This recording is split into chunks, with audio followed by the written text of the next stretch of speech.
ओम नमः शिवाय। हर हर महादेव। एक नगर में एक बहुत धनवान साहूकार रहता था। उसके घर में धन की कोई कमी नहीं थी, परंतु वह बहुत दुखी था क्योंकि उसके कोई पुत्र नहीं था। वह इसी चिंता में दिन रात दुखी रहा करता था। पुत्र की कामना के लिए वह प्रत्येक सोमवार को शिवजी का व्रत और पूजन किया करता था तथा सायंकाल मंदिर जाकर शिवजी के सामने दीपक जलाया करता था। उसके इस भक्ति भाव को देखकर एक समय माता पार्वती जी ने शिवजी से कहा, हे भगवान, यह साहूकार आपका अनन्य भक्त है, सदा आपका व्रत और पूजन बड़ी श्रद्धा से करता है। आपको इसकी मनोकामना अवश्य पूरी करनी चाहिए। शिवजी ने कहा, हे पार्वती, यह संसार कर्म क्षेत्र है। किसान खेत में जैसा बीज बोता है वैसी ही फसल काटता है, उसी तरह मनुष्य इस संसार में जैसा कर्म करता है वैसे ही फल भोगता है। माता पार्वती ने अत्यंत आग्रह से कहा, हे महाराज, जब यह आपका अनन्य भक्त है और अगर इसको किसी प्रकार का दुख है तो उसे आपको दूर करना चाहिए। आप तो सदैव अपने भक्तों पर दया दिखाते हैं और उनके दुखों को दूर करते हैं। यदि आप ऐसा नहीं करेंगे तो मनुष्य आपका पूजन तथा व्रत क्यों करेंगे? माता पार्वती का ऐसा आग्रह देखकर शिवजी कहने लगे, हे पार्वती, इसके कोई पुत्र नहीं है। इसी चिंता में यह अति दुखी रहता है। इसके भाग्य में पुत्र ना होने पर भी मैं इसको पुत्र प्राप्ति का वर देता हूँ, परंतु वह पुत्र केवल 12 वर्ष तक ही जीवित रहेगा। इसके पश्चात उसकी मृत्यु हो जाएगी। इससे अधिक मैं इसके लिए कुछ नहीं कर सकता। माता पार्वती और भगवान शिव का यह वार्तालाप साहूकार सुन रहा था। इससे उसको ना तो प्रसन्नता हुई और ना दुख हुआ। वह पहले की भांति शिवजी का व्रत और पूजन करता रहा। कुछ समय के पश्चात साहूकार की स्त्री गर्भवती हुई और 9वें महीने उसके गर्भ से सुंदर पुत्र प्राप्त हुआ। साहूकार के घर में बहुत खुशी मनाई गई, परंतु साहूकार तो यह जानता था कि उसकी केवल 12 वर्ष की ही आयु है, इसलिए उसने अधिक प्रसन्नता प्रकट नहीं की और ना ही यह भेद किसी को बताया। जब वह बालक 11 वर्ष का हो गया तो बालक की माता ने उसके पिता से उसका विवाह करने के लिए कहा। साहूकार ने कहा, अभी मैं इसका विवाह नहीं करूंगा, मैं अपने पुत्र को काशी पढ़ने के लिए भेजूंगा। साहूकार ने बालक के मामा को बुलाकर उसको बहुत सा धन देकर कहा, तुम इस बालक को काशी पढ़ने के लिए ले जाओ और रास्ते में जिन जिन स्थानों से भी जाओ, यज्ञ करते, ब्राह्मणों को भोजन कराते तथा दक्षिणा देते हुए जाना। दोनों मामा भांजे यज्ञ करते हुए ब्राह्मणों को भोजन कराते तथा दक्षिणा देते काशी की ओर चल पड़े। रास्ते में एक शहर पड़ा। उस शहर में राजा की कन्या का विवाह था, परंतु जो राजकुमार विवाह कराने के लिए आया था वह एक आंख से काना था। उसके पिता राजा को इस बात की बड़ी चिंता थी कि कहीं राजकुमार को देखकर राजकुमारी या उसके माता पिता विवाह में किसी प्रकार की अड़चन पैदा न कर दे।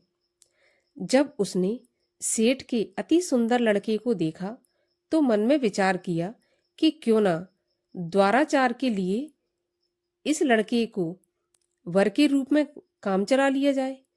ऐसा मन में विचार कर उस राजकुमार के पिता ने उस लड़के और उसके मामा से बात की तो वे राजी हो गए। फिर साहूकार के लड़के को दूल्हा बनाकर और दूल्हे के कपड़े पहनाकर घोड़ी पर बिठाकर कन्या के द्वार पर ले गए। सभी कार्य प्रसन्नता पूर्वक पूर्ण हो गए। राजकुमार के पिता ने सोचा कि यदि विवाह भी इसी लड़के से करा लिया जाए तो इसमें बुराई क्या है। ऐसा विचार कर लड़के और उसके मामा से कहा, यदि आप फेरों और कन्यादान के काम को भी पूरा करा दें तो आपकी बड़ी कृपा होगी। मैं इसके बदले आपको बहुत सारा धन दूंगा। दोनों ने इसे खुशी से स्वीकार कर लिया। विवाह कार्य बहुत अच्छी तरह से संपन्न हो गया।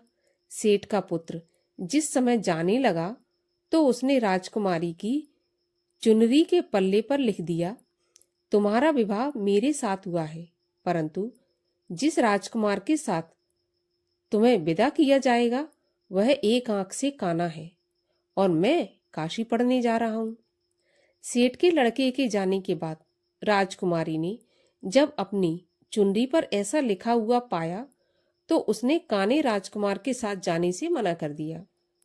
उसने अपने माता पिता को सारी बात बता दी और कहा, यह मेरा पति नहीं है, मेरा विवाह इसके साथ नहीं हुआ।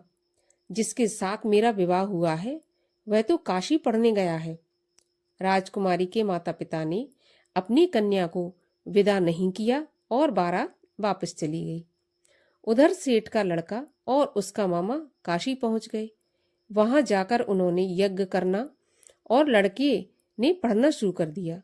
जब लड़के की आयु 12 साल की हो गई, उस दिन उन्होंने यज्ञ रखा था। लड़के ने अपने मामा से कहा, मामा जी, आज मेरी तबीयत कुछ ठीक नहीं है। मामा ने कहा, अंदर जाकर सो जाओ। लड़का अंदर जाकर सो गया और थोड़ी देर में उसके प्राण निकल गए। जब उसके मामा ने आकर देखा कि उसका भांजा मरा पड़ा है तो उसको बड़ा दुख हुआ। उसने सोचा कि अगर मैं अभी रोना पीटना मचा दूंगा तो यज्ञ का कार्य अधूरा रह जाएगा। अतः उसने जल्दी से यज्ञ का कार्य समाप्त करवाकर ब्राह्मणों के जाने के बाद रोना पीटना शुरू कर दिया। संयोगवश उसी समय शिव पार्वती उधर से जा रहे थे।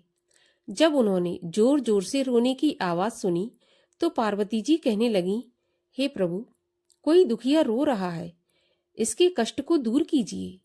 जब शिव पार्वती वहां पहुंचे तो उन्होंने पाया कि वहां पर एक लड़का मरा पड़ा था। पार्वती जी कहने लगी, महाराज, यह तो वही सेठ का लड़का है जो आपके वरदान से उत्पन्न हुआ था। शिवजी ने कहा, पार्वती, इसकी आयु इतनी ही थी और वह भोग चुका। तब पार्वती जी ने कहा, हे महाराज, इस बालक को कुछ आयु और दे दो, नहीं तो इसके माता पिता तड़प तड़प कर मर जाएंगे। माता पार्वती के बार बार आग्रह करने पर शिवजी ने उसको जीवन का वरदान दे दिया।